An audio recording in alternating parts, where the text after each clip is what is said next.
Oh, hi. How are you? Welcome back to my channel. Today, we're going to be playing on my GameCube, and we're going to be playing the original Animal Crossing. I'm so excited.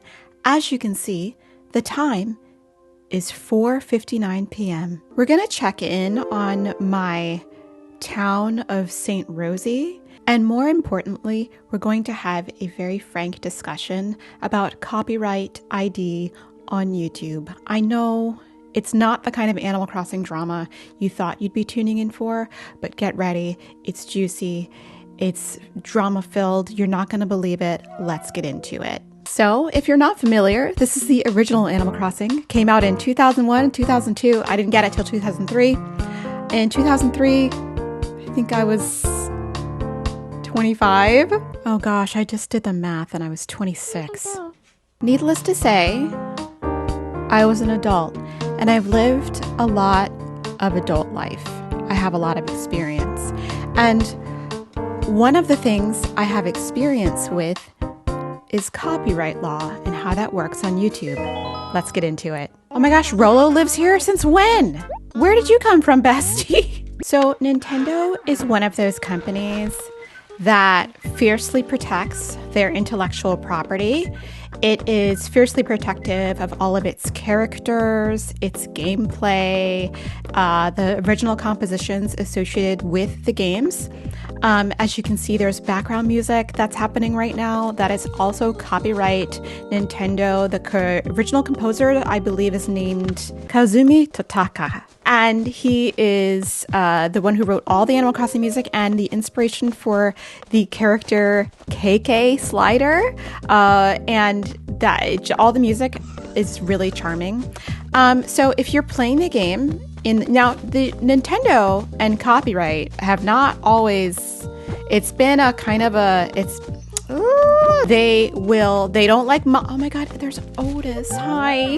Why is Otis not in the game? I love him. They are very fiercely protective if you mod games. They don't like that. They really don't like that.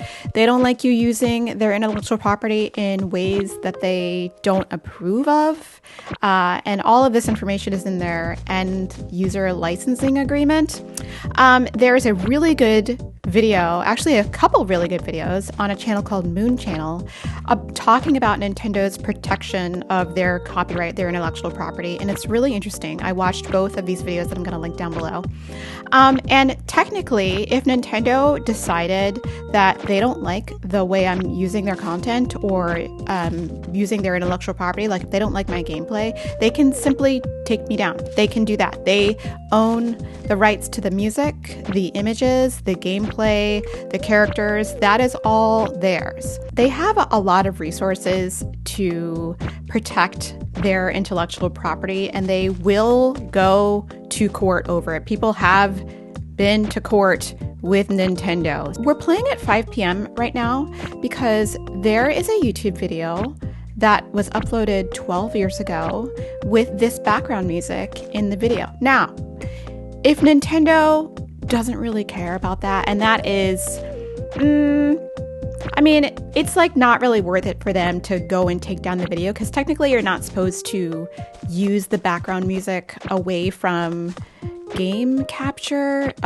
It's kind of not, it's not their favorite use of their intellectual property, and they reserve the right to do whatever they want at their discretion. But anyway, there's background music, this background music, and the video has like 12 million views, and it's just an excerpt of this music. It's not even the whole of the melody.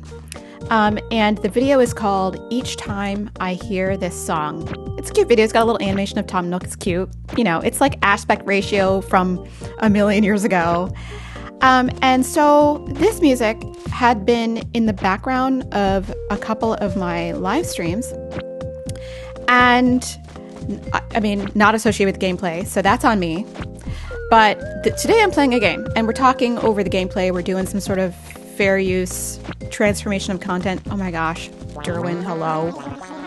Oh, I haven't talked to him for 15 months. Oh no, my bestie. Uh-oh, drama. Oh, the drama, you guys. Why can't you all just get along? When you use copyrighted material in your video, whether that's audio, video, whatever, the person who owns the proper copyright to that material can do a couple of things. Either nothing can happen, like the copyright holder can just be fine with it, which is the case of Nintendo. They really don't care unless you do something egregious with their intellectual property. They take action at their discretion. So a couple of things can happen if copyright material is detected in your video.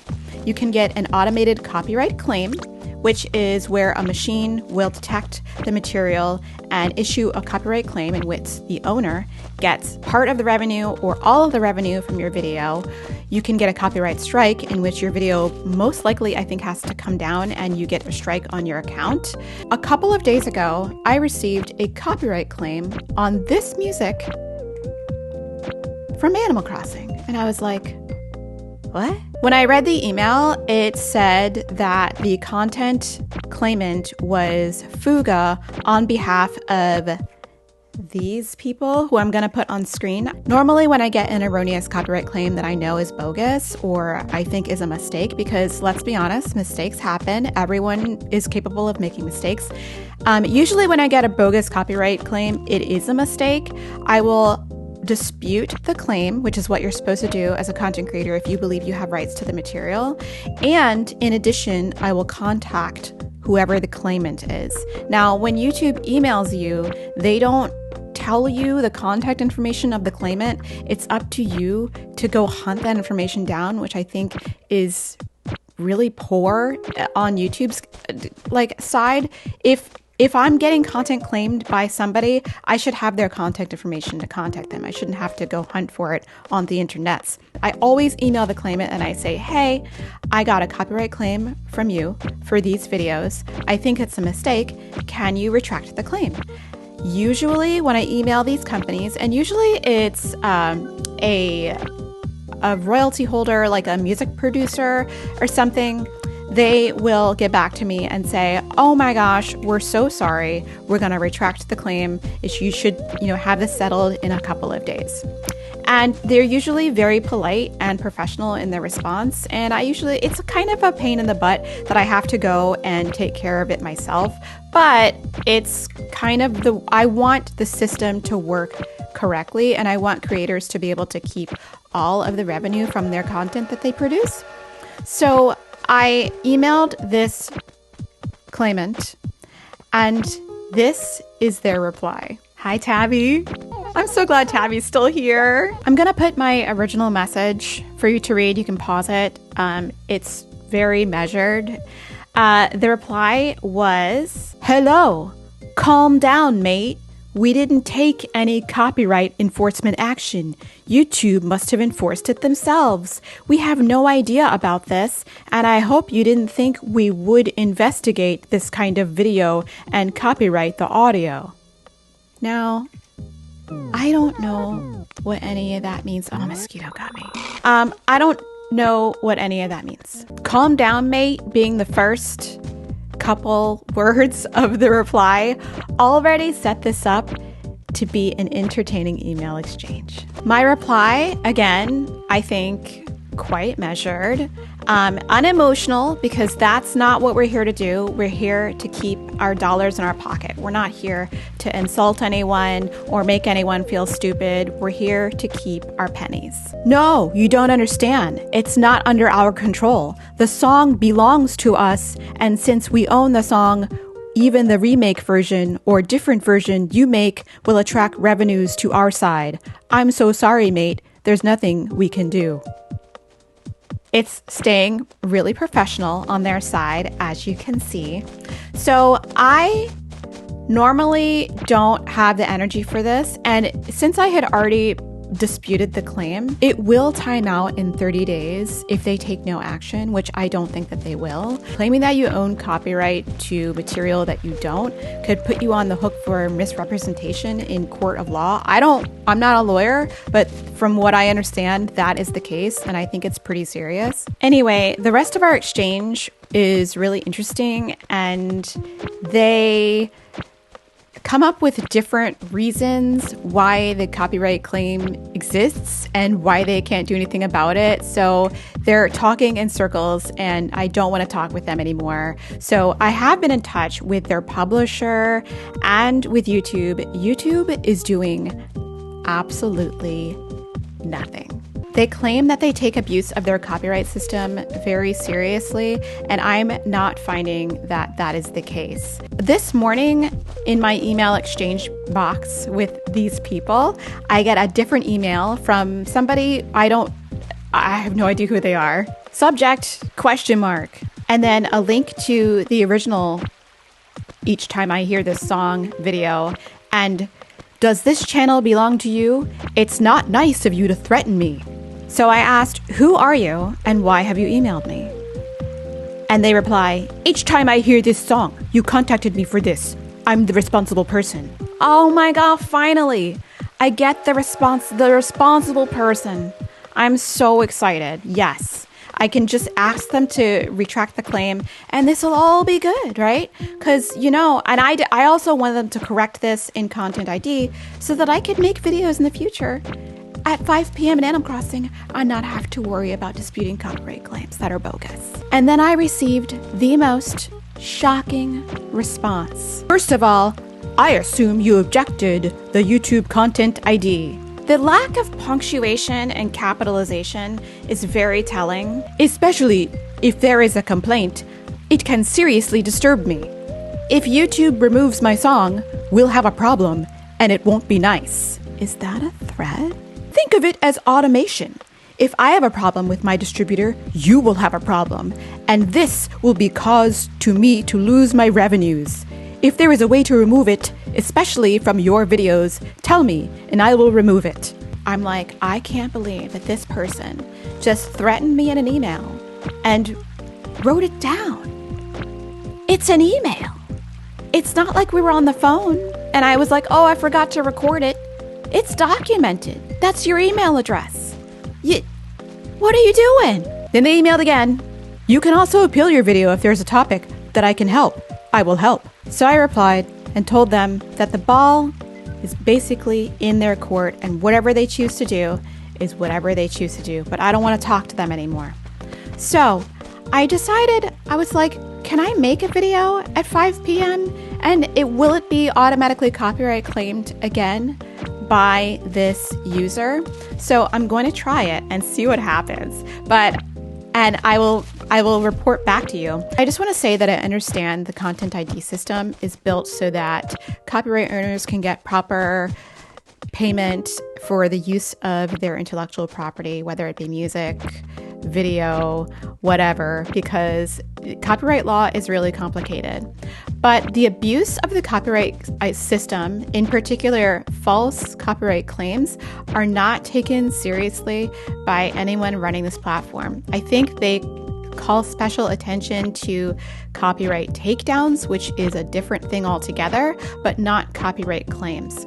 And for me, the money that I would be losing in this case is trivial. It's literally pennies. And by the way, if you dispute a claim, the money gets put into an escrow account and whoever wins the dispute gets the money. So I'm encouraging YouTube creators out there to not be afraid to dispute bogus copyright claims. Nothing bad will happen to you. Just dispute the claim. Companies like this use intimidation tactics. They content claim lots of videos over time, and yeah, maybe they're getting pennies over thousands of videos. That adds up to a pretty significant amount of revenue. I also want to tell content creators not to use the same address to communicate with randoms. That's then the address that's associated with your YouTube account. Do not use that address. You set up a different Gmail account for that, because if you make anyone angry or someone wants to take revenge against you, they can hack your account because they know that your email address is associated with your YouTube channel. So make a proper YouTube channel address. Anyway, I've put all of this information and all the correspondence business with these claimants. Sounds like to me that they are running a scam to get revenue from everybody who plays Animal Crossing at 5 p.m.